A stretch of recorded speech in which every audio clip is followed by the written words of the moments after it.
పర్ణశాలలోకి వెళ్ళాడు. అక్కడ ఉండేటటువంటి ఆ సారథిని పిలిచి నాకు ఒక ఉత్తమమైన రథాన్ని పూంచు అన్నాడు.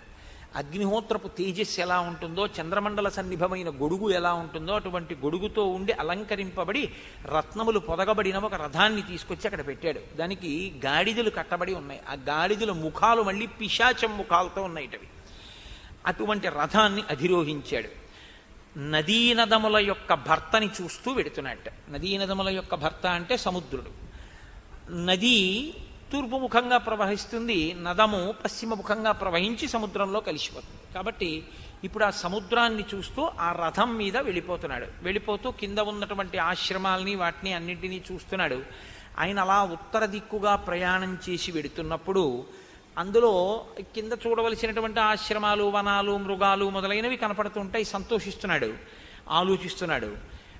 మహర్షి అక్కడ ప్రతిపాదించి చూడదగినదిగా చెప్పబడిన చాలా గొప్ప విషయం ఒకటి ఉంది.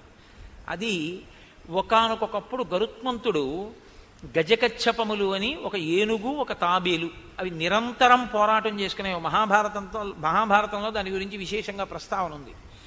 ఆ గజకచ్చపములను తినేయమన్నారు గరుత్మంతుడి ఆకలి తీరాలంటే. ఈయన వెళ్ళి వాటి రెండింటినీ కూడా తన కాళ్లతో పట్టుకుని తీసుకొచ్చి ఒక పెద్ద చెట్టు 100 యోజనముల వరకు పెరిగినటువంటి శాఖలు కలిగిన ఒక మర్రి చెట్టు కొమ్మ మీద పెట్టుకున్నాడు. పెట్టుకుంటే ఆ కొమ్మ పెళపెళ విరిగిపోయింది వాటి బరువుకి. ఆ కింద మునులు తపస్సు చేసుకుంటున్నారు. ఆ కొమ్మ వాళ్ళ మీద పడిపోతుందేమోనని ఆయన ఏం చేశారంటే ఒక కాలితో గజకచ్చపాలని పట్టుకుని ఒక కాలితో ఈ కొమ్మని పట్టుకుని సముద్రం మీద ఎగిరిపోయాడు. అలా ఎగిరిపోతూ ఆయన గజకచ్చపాలు రెండింటినీ తినేశాడు. ఆ ఏనుగుని ఆ తాబేల్ని తినేసి ఇప్పుడు ఈ కొమ్మతో ఆయన ఒక పని చేసేట. ఒక కిరాత గ్రామంలో మునులను వేధించేటటువంటి వాళ్ళు కొంతమంది ఉన్నారట. ప్రహర్షముతులం లేభే మోక్షయిత్వా మహామునీన్. వాళ్ళని ఆ చెట్టు కొమ్మతో బాది సంహరించి ఈ మునులను కాపాడట. ఆ చెట్టు ఎక్కడుందో ఆ చెట్టు కొమ్మ విరిగిపోగా మిగిలినటువంటి చెట్టు 100 యోజనముల విస్తీర్ణము కలిగినటువంటి ఒక పెద్ద మర్రి చెట్టు. దాని కింద మునిగణములన్నీ కూర్చుని తపస్సు చేస్తుంటారు. ఆంధ్రదేశంలో ఇలాంటి చెట్టు ఒకటి కర్నూలు జిల్లాలో అనుకుంటా చాలా పెద్దది ఉంది అని ఆ చెట్టుని చూడ్డానికి వెడుతుంటారు. నమో వృక్షేభ్యో హరికేశాయోపవీతినే పుష్టానాం పతయే నమో నమో అని కదా. చాలా కొన్ని కిలోమీటర్ల దూరం వరకు దాని కొమ్మలు వ్యాపించి ఉంటాయి అంటారు. అలా అటువంటి వృక్షరాజములు ఇప్పుడే ఉన్నాయి అంటే ఆ కాలంలో ఇంకా పెద్ద ఉండేవన్నమాట. తం మహర్షి గణైర్జుష్టం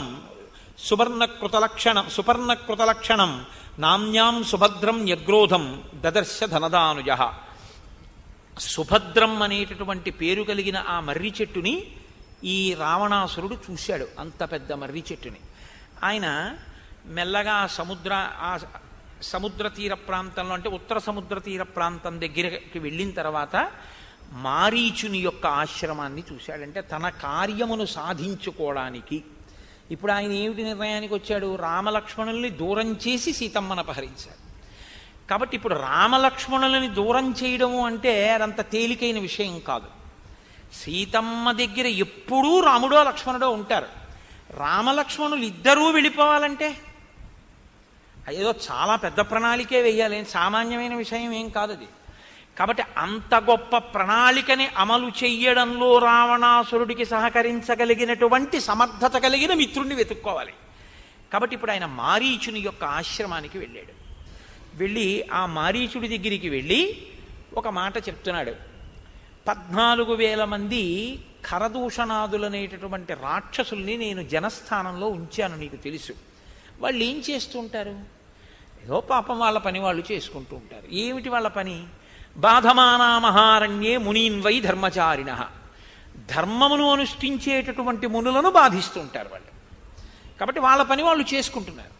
కానీ నానా ప్రహరణోపేతా కరప్రముఖ రాక్షసా తేన సంజాతరోషేణ రామేణ రణమూర్ధని అనుప్యాపరుషం కించిత్ శరైర్యాపారితం ధను.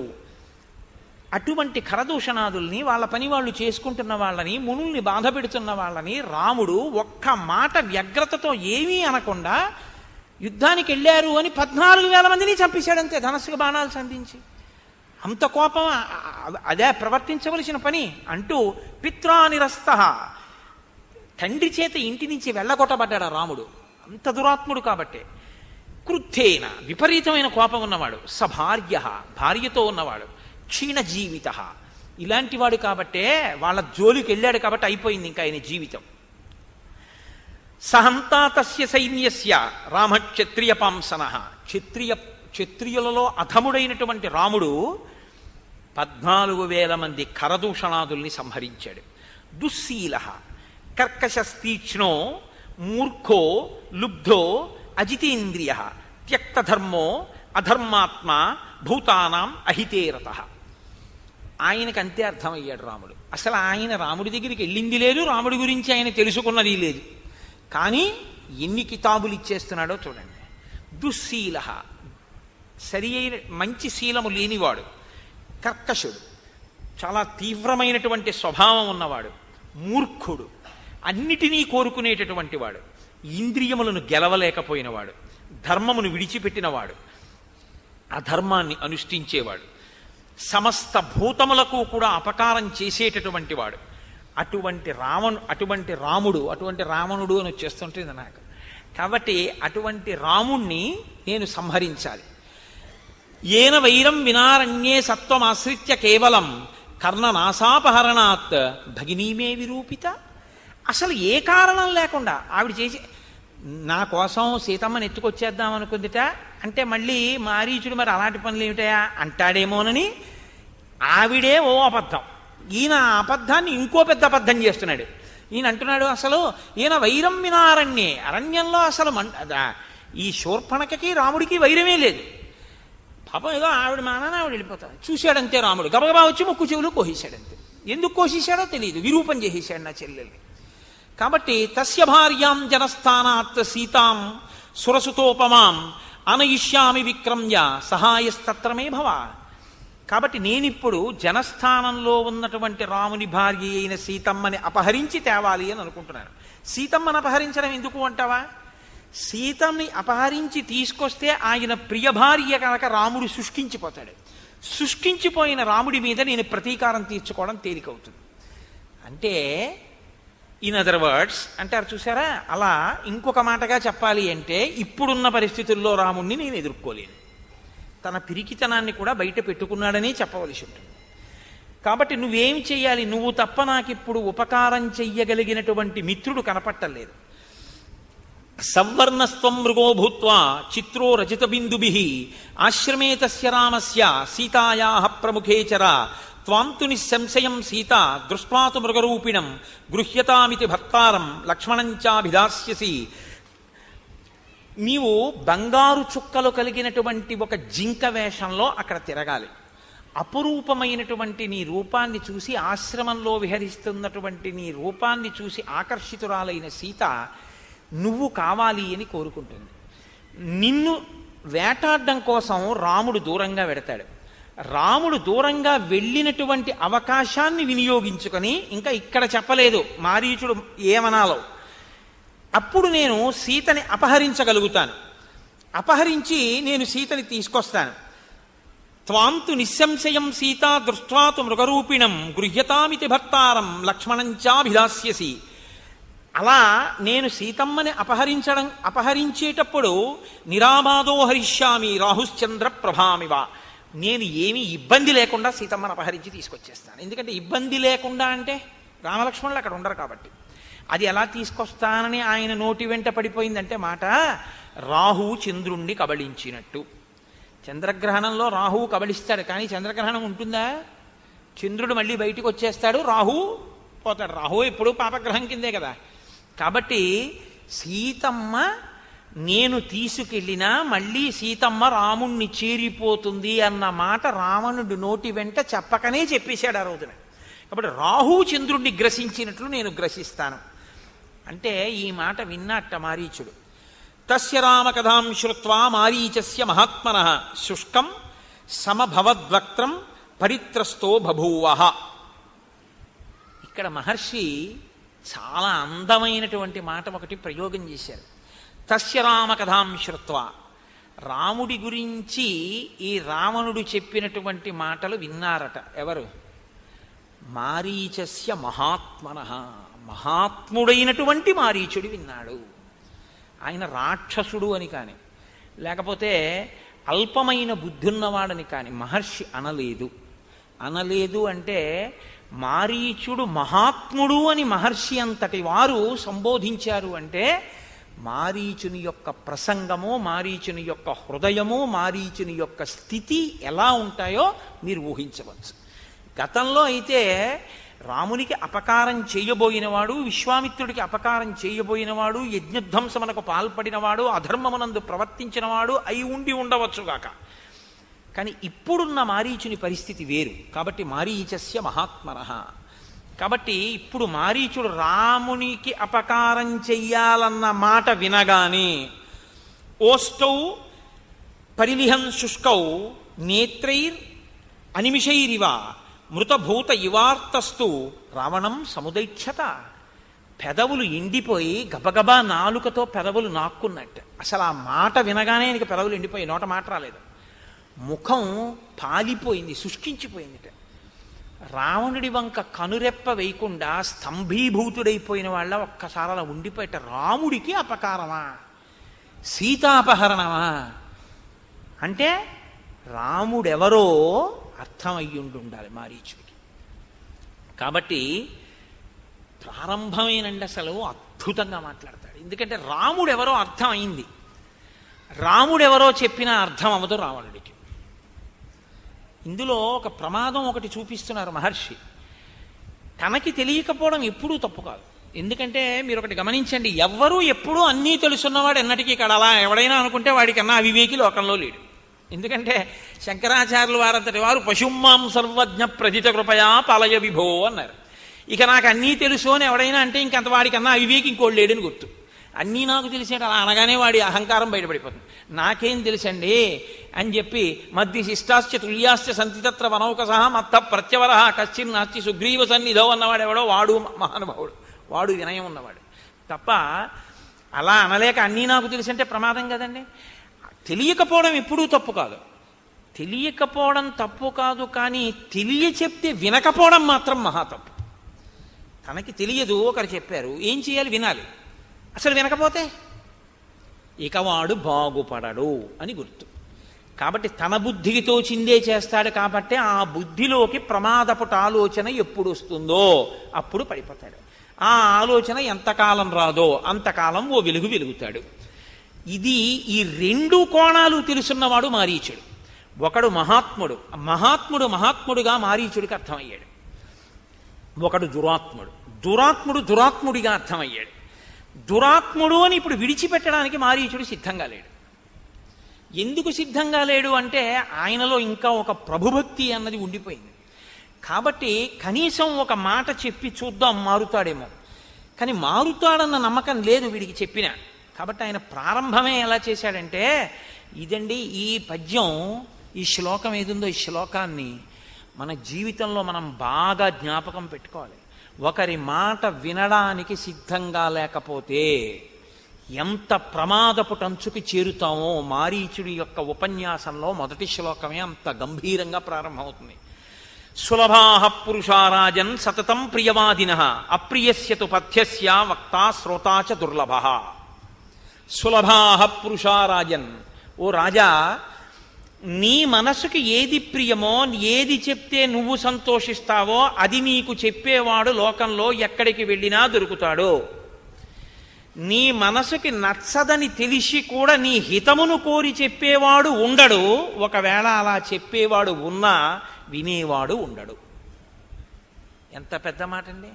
నిజమే, మనకెందుకు వచ్చిందండి ఆయనతో గొడవ అంటారు. చూడండి, లోకంలో మాట ఉంటుంది, మనకెందుకు వచ్చిందంటారు, ఎవడి కర్మ వాడి పోని ఏదో మనకి తెలియనట్టుంటే అయిపోయాయి అంటారు.